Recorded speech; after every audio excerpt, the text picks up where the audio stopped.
süre önce tüm Türkiye'de faaliyete geçti ve artık sevkler, yani sağlık hizmet sunucularının sağlık hizmeti alan vatandaşlara verdikleri hizmetlerde kendi belediye veya büyükşehir belediye mücavir alanı dışına sevk etmesi gereken durumlarda artık eskisi gibi sevk formu doldurulmayacak.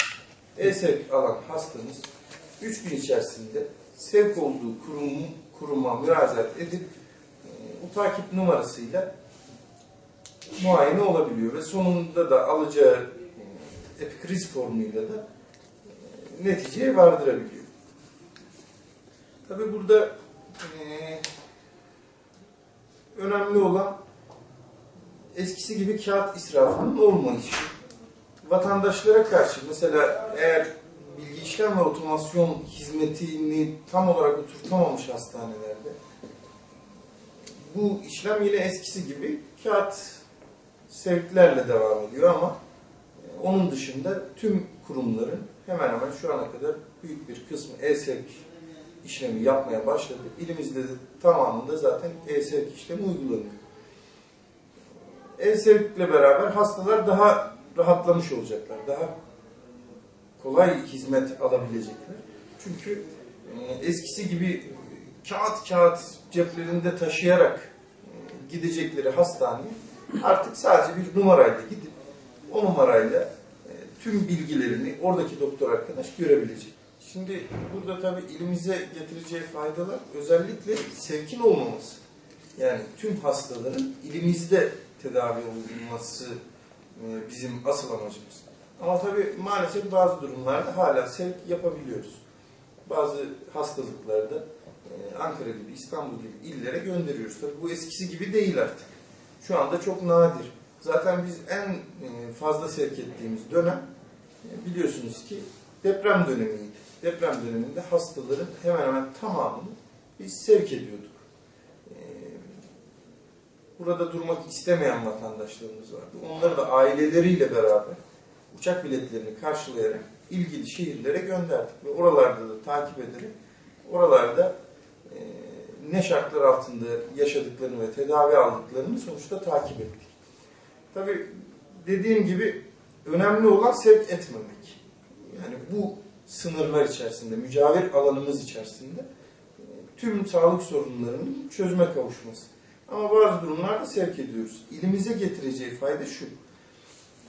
Hem vatandaş için, vatandaşın eskisi gibi işte dosya kağıt cebinde taşıyarak sevk olduğu hastaneye gitmesi, herhangi bir kağıdını unuttuğunda büyük sıkıntılar yaşamasını engellemiş oluyor bu e-sevk uygulaması.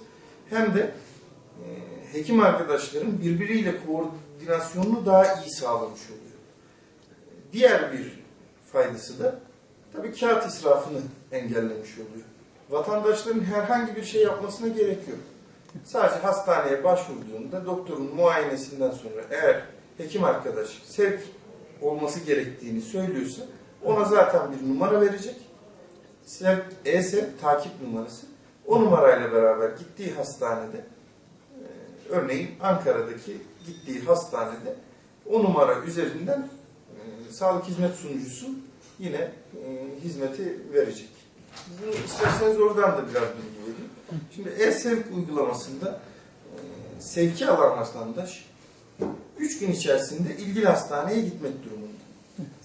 3 gün içerisinde eğer gitmediyse o zaman maalesef o giderlerini karşılayamıyor.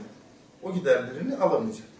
Ama 3 gün içerisinde ilgili hastaneye gittiği durumda ilgili hastaneden de ne zaman taburcu olduysa taburcu belgeleriyle beraber geldiğinde kendi kurumuna başvurup bu sevk ücretlerini, artık nasıl olduysa, ister taşıtla, ister uçakla, ister başka bir araçla nasıl olduysa o giderlerinin tamamını kurumu tarafından karşılanacak.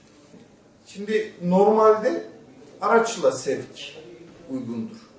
Onun dışında eğer hastanın acil bir durumu varsa ya da herhangi bir başka bir sebepten işte yatalak olabilmesi, yani araçla gidememe durumu olduğunda uçakla ya da başka bir vasıtayla gideceği durumlarda e-sevkle beraber e-rapor alması gerekiyor.